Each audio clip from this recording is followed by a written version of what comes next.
د ورو سوال کړی دی وي مخکې ورځو کې موږ یو جنازې سره روان وو یو کس پکې دا آواز وکړو چې لا اله الا الله الله اکبر دا په زوره وایي چې موږ جنازې سره روان نو دا طریقه څنګه ده الجواب دا کار بدعت دی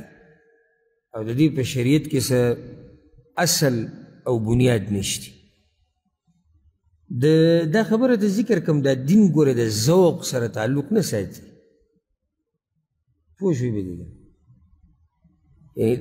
داسې نه دی چې ستا زړه یا لکه اوس یو سړی به دا ووایي چې او عوام وایي عوام نه عوام خو لا پرېږده بعض مولیان هم دا وایي استغفر الله اوس یو سړی جنازې کې وایي چې لا اله الا الله ته ورته څه وایي چې مې ووایه نو په لا اله الا الله ویلو کې څه دي موږ ورته دا وایو په لا اله الا الله ویلو کې څه نه دي چل دې کې دی چې دا طریقه د پیغمبر نه وه او ځکه د امام ابن المسیب رحمه الله بارک کې راځي چې هغه یو پیر جومات کې ناست و سهار مانځه نه بعد یو کس راغی نه پلي کول نو هغه ورته ووي مه کوه دا طریقه دې صحیح نه ده نو دې کس ورته ناشنا خبره وکړه وی الله به ما جهنم ته بوځي د مانځه د لاسه ناشنا خبره یعنی الله به ما جهنم ته بوځي چې تا مونځ کوو لکه دا اوس یو سړی هلته سوال وي که نه چې الله به ما جهنم ته بوځي په دې چې زه د مړي سره روان وم ما لا اله الا الله وي په زوره نو هغه ورته وي الله تا په دې باندې جهنم ته نه بوځي چې تا مونځ کوو الله به تا جهنم ته په دې بوځي چې د پیغمبر د طریقې خلاف دې کوو په دې به جهنم ته بوځي مسله د ذوق سره تعلق نه ساتي چې نو دې کې څه دي لا اله الا الله غریب وي او وي دا ورته وي چې دا بدعت دی او که چېرته موږ داسې هره خبره کې ووایو چې دې کې څه دي او دې کې څه دي او دې کې څه دي څه پاتې شو بیا بس هر سړی به خپله مسله بیانوي او موږ به وایو چې دې کې څه دي نو خو عبادت کوي نه موږ به عبادت تلو د قرآن او حدیث په تله کې ایا دا عبادت شریعت کې شتي چې شریعت کې نشتي بیا موږ یې هم نه کوو اوس د پیغمبر صلی الله علیه وسلم وخت کې مړي شوي دي که نه جنازې شوي دي پیغمبر په خپله به جنازو کې تللی دی صحابه کرام تللی دي یو ځای کې د هغوی نه دا نه دي ثابت چې هغوی دا آواز لګولی په جنازه کې چې په زور لا اله الا الله وایي په زور الله اکبر وایي په زور الحمدلله وایي په زور سبحان الله وایي دا نه دي مشروع طریقه څه ده چې کله ته د جنازې سره رواني آخرت را یادوه مرګ ته سوچ کوه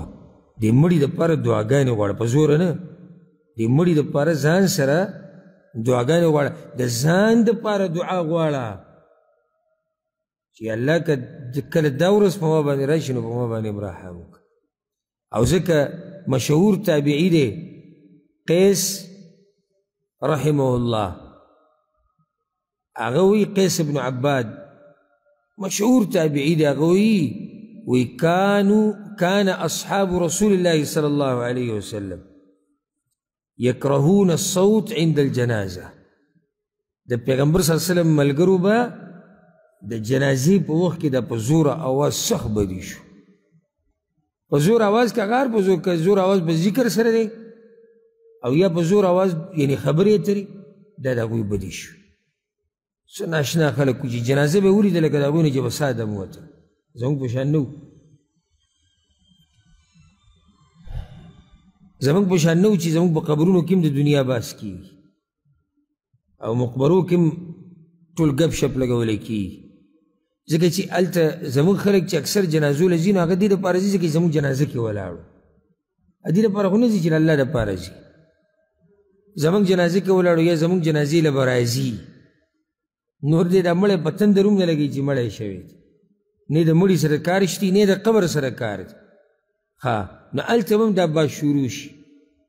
چې روټۍ له بیا پلاني ځي ته راځي او دیګمارې راوستی دی او کټونې راوړي دی او پلانی شي او دغه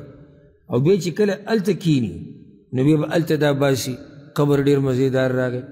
او جنازه ډېره سپکه وه او جنازه ډېره درنه وه او هغې کې دو او دې کې دو روټۍ ډېره مزېداره وه سړی برکتي و په ډوډۍ کې خوند ډېر دا خبرې به کوي دوا غواړه هغه سړي دپاره غریب مړ دی دنیا نه تللی او خپل ځان غم وکړه چې ته مې ورځ دقه شان سي نو په زوره ذکر د جنازې په وخت کې بدعت دی دا نه ثابت